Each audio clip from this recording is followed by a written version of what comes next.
Hello guys, what's up? At ako nga to si Jello, ang nag-iisang charotero sa buhay mo. And this morning nga guys, ay pupunta nga kami sa hospital at syempre doon nga ako nagpapagamot, which is sa orthopedic, yan sa may QC. At kasama ko nga yung aking mga kapatid, andyan si Ate Cecil at yung kanyang asawa din. The same time, siya na rin yung driver, si Kuya Mike, at yung aking kapatid pang isa, si Kuya Jojo, at yung aking pamangkin naman na si Sean. Sasamahan nga nila ako guys, and this is my third time para naman magpa-check up at kung ano na bang update sa aking nabaling paa. Habang medyo naipit nga kami dyan guys sa traffic ay naglalaro sila dyan ng ML at the same time nagkikwentuhan na rin tungkol sa buhay at si ate naman ay busy din sa kanyang business. At yun na nga yung paa ko, ayan, hindi na siya makilo. At ayan nga, naghihintay din ako na sana gumaling na rin ako at lagi nga ako nagdarasal and thankful din ako sa lahat ng mga taong patuloy na nag-update at nagchat-chat din sa akin at salamat din sa mga prayers nyo guys. And ito nga guys yung update sa aking paa ay almost 1 month na siya and running for 2 days at ayun nga, pinababalik kami dito kasi yung second time na pumunta kami doon, ang sabi ay bumalik nga daw kami at kailangan daw sementohin. Akala ko naman guys talaga ay na semento na nga, yun pala ay hindi at ang akala ko talaga guys ay yun na yung tinatawag na semento. Pero yun pala yung parang laki-laki na tinatawag sa amin kung sa Bisaya. At the same time, siya yung parang brace. Hindi ko alam kung tama yung pronunciation ko Hindi sa ngipin. Ito yung nilalagay parang tukod sa paa para maging straight ulit siya. Tapos maging mas mapadali yung pagdugtong ng mga buto at hindi siya gumagalaw. At sabi nga ng doktor ay kailangan ko daw ibalik to after 2 weeks para naman daw malagay na semento. Ayun, diba? Akala ko taga, yun na yun. Thankful nga ako guys kasi yung sugat niya ay magaling na at yung kirot nga ay medyo hindi ko na rin masyadong nararamdaman. Parang yung ex ko. Charot. At ayun nga guys, sa umaga lang naman talaga siya nagpaparamdam dahil nga siguro sa gabi nagagalaw ko siya na hindi sinasadya o napepesto ko siya sa maling posisyon. Kaya ayusin yung mga posisyon nyo ha. Ayun And after a few minutes nga guys ay babaybay na namin itong kahabaan ng Skyway. At di ko nga sure guys kung anong lugar talaga to. Kasi hindi naman ako ganun ka-familiar sa lahat ng lugar dito sa Metro Manila. Isa laki ba naman ito? Di ba? At the same time ay medyo may halong kaba at syempre takot na rin ang nararamdaman ko pero andun pa rin yung prayers, dapat hindi natin inaalis sa ating sarili. Yung lagi ko nga guys na pinagdarasal ay talagang maging okay na ang lahat at syempre maging maayos naman yung proseso at good to go na nga itong paa ko at tuloy-tuloy na nga yung paggaling para naman pagdating dun sa ospital ay sasamantohin na lang, diba? Para konting buwan na lang o konting araw na lang hihintayin para naman mas magaling na yung paa ko. Siguro guys, kung susumahin lang ay mabisting kami marating sa ospital. Siguro tumatakbo lang yan ng mga 3 to 4 hours, depende kung hindi ma-traffic at kasi nga nag-skyway na rin kami para mapabilis na rin, diba? At ito rin guys yung pinagpapasalamat ko rin kung saan ay may sasakyan na sila ate kasi kung wala, syempre mahirap din yung transportasyon papunta dun at the same time nga ay andyan din sila ate at sila kuya para umagapay sa akin. Minsan guys, hindi ko taga maiwasan na malungkot o ma-bored. Siyempre, nakakulong na ako sa isang kwarto. Sa tagal ba naman, almost 1 month, diba, na hindi ka nakakalabas-labas. Pero thankful, dahil kahit papaano, hindi nga ako pinababayaan ng Diyos. At nandiyan yung mga mahal ko sa buhay. Yung mga pamangkin ko, ginugulo din nga ako. Kahit minsan, naiinis na ako. Charot! Pero yun guys ay malaking tulong talaga kasi kahit papaano nalilibang na rin ako doon at the same time pa nga ay nagkakabiroan kami at naglalaro din ng ML. So yun, minsan di may iwasan taga mapuyat pero yun talaga ay tulong din para sa akin para naman maiba yung mood ko. Di ba? After a long ride nga guys ay nakarating na nga kami dito sa may QC.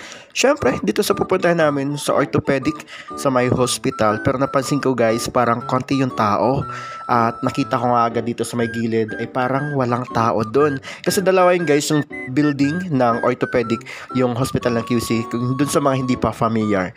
Yung kabila ay emergency room at yung sa kabila naman ay parang sa mga check-up o di kaya yung mga nandun na dati tapos kailangan na lang follow-up check-up ay dun sa kabila naman. Pero yun nga, napansin ko na walang halos tao at parang sarado yung kabila. So after namin guys magtanong-tanong sa mga guard, wala talaga palang operation ng araw na yun. At may doctor naman guys, kaso naka-duty daw siya sa emergency. Kaya ayun, nag-decide na lang kami na mag-Jollibee kasi nga, nagutom na kaming lahat and thankful din kila ate kasi free yung lunch namin. At ayan, dito na kami sa may drive-thru at syempre, meron na dyan isang Jollibee crew na nag-iintay naman para i-assist kami para sa mga orders namin at medyo natagalan pa nga kami kasi nga C1 or C5, nalito na nga ako. Sino nga bang pipiliin ko? Mahal ko or mahal ako? Uy, sumagot ka naman. Charot. Siyempre, shoutout guys sa mga crew ng Jollibee dyan sa may QC.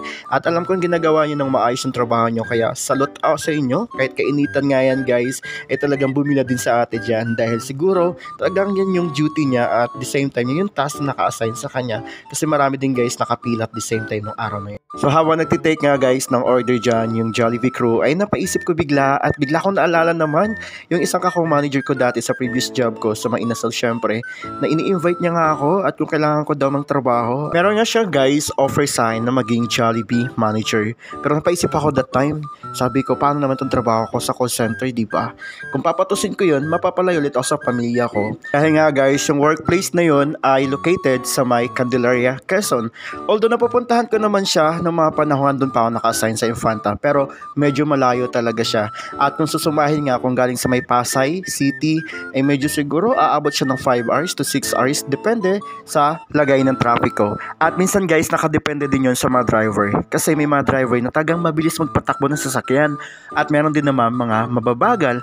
Parang yung ex mo, ang bagal niya, di ba?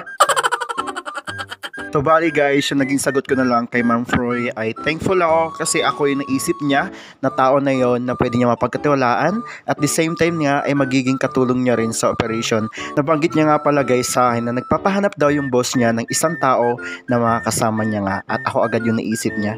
Ayun no. And after few minutes nga guys ay ayan, naibigay na nga sa amin yung order. Syempre, kailangan natin i-check kung tama ba talaga yung naibigay na order sa atin. Baka mamaya ang laman yan, dragon.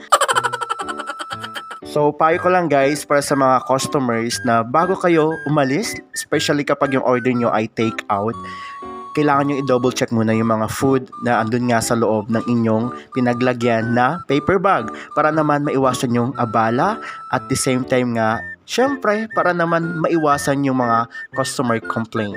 So nga guys, dahil galing nga tayo sa fast food industry at medyo magtagal na rin nga tayo doon. At yung taga guys ay kadalasan nangyayari sa ganong mga proseso. At kailangan talaga i-double check mo bilang crew din yung mga nilalabas mo na food at kung tama ba ito at nagbabangga doon sa resibo na in-order naman ni customer. Yun nga guys, after nga makompleto yung mga food namin ay dumaan muna si ate sa isang customer niya sa may Arpapa at doon na nga kami kumain muna syempre para naman maibsan nga yung gutom namin at kamalasan ko nga dyan guys ay natapon pa yung drinks ko which is iced tea.